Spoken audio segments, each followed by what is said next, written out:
नमस्कार विद्यार्थी मित्रांनो. बघा, महाराष्ट्र कारागृह विभाग या विभागातील आपले 4 डिव्हिजन, या चारही डिव्हिजन अंतर्गत मागच्या काळामध्ये भरती प्रक्रिया राबवण्यात आली. ती भरती प्रक्रिया म्हटलं म्हणजे पोलीस कॉन्स्टेबल या पदासाठी.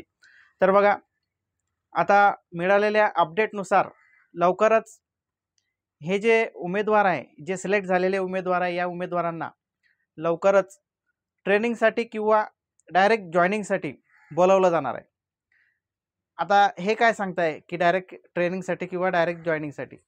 तर बघा विद्यार्थी मित्रांनो, कारागृह विभागामधील जे पोलीस कॉन्स्टेबल कर्मचारी असतात, तर यांना ट्रेनिंगच्या अगोदरसुद्धा ड्युटी हे दिली जात असते. अगदी पूर्वीपासूनच अशी पद्धत या विभागामध्ये चालू आहे. या विभागामध्येच नाही तर काही दिवस महाराष्ट्र पोलीस या विभागातील जे कर्मचारी असतात, या कर्मचाऱ्यांना सुद्धा काही दिवस हे मुख्यालयामध्ये ठेवलं जाते आणि त्यांच्याकडून जे वर्किंग आहे किंवा काही खड्या पाऱ्याच्या ड्युट्या आहे, या ड्युट्यासुद्धा करून घेतल्या जातात. 200+ विद्यार्थी म्हणू आपण. तर या विद्यार्थ्यांचं त्या ठिकाणी ट्रेनिंग हे संपत आलेलं आहे. मागच्या व्हिडिओच्या माध्यमातून आपण चर्चा केली होती की येणाऱ्या 22 जून रोजी त्यांची पासिंग परेड आहे. तर 1-2 तारीख मागे पुढे होऊ शकते, होण्याची शक्यता आहे.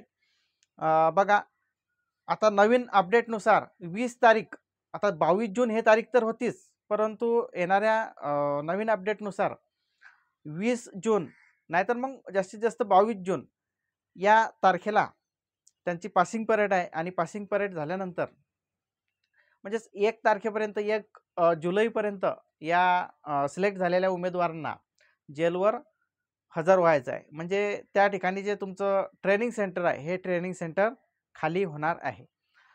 तर याच्यामधले अजून जे सिलेक्ट झालेले उमेदवार आहे, जे उमेदवार बाकी होते कुठं, नागपूर डिव्हिजनमध्ये, तर या उमेदवारांना जवळजवळ मिळालेल्या माहितीनुसार जवळजवळ 50 ते 60 विद्यार्थी उमेदवार, या उमेदवारांना तिथं हजर पण करून घेतलेलं आहे नागपूर डिव्हिजनला. आणि त्यांना त्या ठिकाणी ड्युट्या पण देत आहेत, ते ड्युट्या करून सुद्धा राहिलेले आहेत. म्हणूनच मी या ठिकाणी म्हटलं की डायरेक्ट जॉईनिंगसाठी नाहीतर मग ट्रेनिंगसाठी तुम्ही तयारी करा. तर बघा, सर्वच डिव्हिजनमधील याच्यामध्ये मग तुमचं नागपूर कारागृह असेल, तुमचं छत्रपती संभाजीनगर कारागृह डिव्हिजन असेल, त्याच्यानंतर मुंबई कारागृह डिव्हिजन असेल आणि पुणे कारागृह डिव्हिजन, तर या सर्वच डिव्हिजनमधील सिलेक्ट झालेल्या उमेदवारांना लवकरच बोलवलं जाणार आहे. जे उमेदवार सिलेक्ट झालेले आहे, या उमेदवारांनी तयारी करायची आहे. कशी तयारी? ट्रेनिंगला जाण्याची, नाहीतर मग डायरेक्ट जॉईनिंग होण्याची. आता या तिन्ही घटकामध्ये ज्या भरत्या प्रक्रिया पार पडल्या कारागृह घटकामध्ये, तर या सर्व घटकांमधील विद्यार्थी हे द्विधा मनस्थितीमध्ये आहे. आता द्विधा मनस्थितीमध्ये आहे म्हणजेच काय, वर्द्यासुद्धा शिवलेल्या नाही आहे. म्हणजे त्यांना जी तयारी करावी लागते ट्रेनिंगला जाण्यासाठी, जी पूर्वतयारी करावी लागते ट्रेनिंगला जाण्यासाठी, मग त्याच्यामध्ये तुमचं सर्वच आलं. तुमचे ट्रेनिंगचे कपडे असतील, तुमचे ड्रेस असतील, मेन ड्रेस म्हणतो आपण त्याला, त्याच्यानंतर बाकीच्या इतर किरकोळ गोष्टी असतील. तर बऱ्याच विद्यार्थ्यांनी त्या ठिकाणी कोणत्याच प्रकारची तयारी केलेली नाही आहे. तर या विद्यार्थ्यांना माझं या ठिकाणी एक सांगणं आहे की बघा, तुमचं सिलेक्शन यादीमध्ये नाव आलेलं आहे, तुम्ही निवडला आहात, निवड झालेली आहे तुमची. तर बघा, कधी ना कधी तुम्हाला बोलवणेच आहे. काय, कधी ना कधी तर तुम्हाला बोलवणे निश्चितच आहे. म्हणून तुम्ही अशा दुविधा मनस्थितीमध्ये राहू नका. तुम्ही कमीत कमी एक ड्रेस, जो तुमचा मेन ड्रेस असतो वर्दी, तो एक ड्रेस, आणि बाकीचे जे काही तुमचं किरकोळ साहित्य असतं, बाकीचे जे काही तुमच्या किरकोळ वस्तू असतात, त्या सर्व घेऊन ठेवा. कारण आता हा जो काळ आहे, या काळामध्ये केव्हा अपडेट येऊ शकते म्हणजेच केव्हा तुम्हाला बोलवलं जाऊ शकते हे काहीच सांगितलं जाऊ शकत नाही. म्हणून तुम्ही तयारीत राहा. आता बऱ्याच विद्यार्थ्यांचे मॅसेज येऊन गेले, फोनही येऊन गेले, की सर अजून आमचं काहीच नाही, आम्ही वर्दी शिवा की नाही शिवा, नेमकं काय करायचं. तर तुम्ही तुमची तयारी करा, वर्दी गिर्दी सर्व सर्व रेडी करा तुमचं.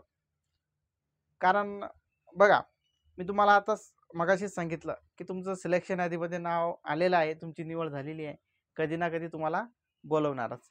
आता त्याला आता मेन जे कारण होतं तुमचं ट्रेनिंग सेंटर उपलब्ध नाही आहे.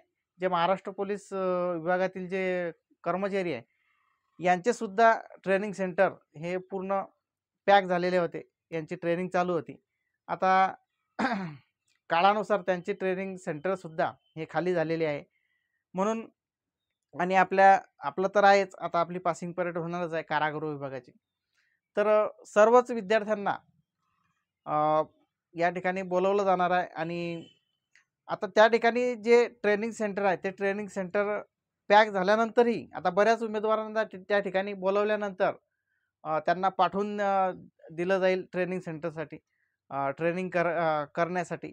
आणि तिथं त्यांना पाठवल्यानंतर मग आता आपण एक इमॅजिन करू की तिथले जे ट्रेनिंग सेंटर आहे हे ट्रेनिंग सेंटर सर्वच परत पॅक झाले, परत फुल झाले. त्या ठिकाणी ट्रेनिंग सेंटरमध्ये जागा नाही आहे उपलब्ध.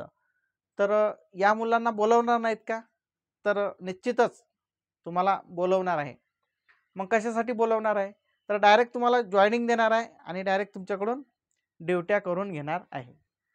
म्हणून तुम्ही असं अपडेटच राहायचं आहे, एकदम तयारीनिशीच राहायचं आहे. तर ही एक अशी छोटीशी अपडेट होती. लवकरच, जास्त काळ आता या ठिकाणी घेतला जाणार नाही तुमचा, लवकरच तुम्हाला बोलवलं जाणार आहे. तर या ठिकाणी थांबू. जय हिंद, जय महाराष्ट्र.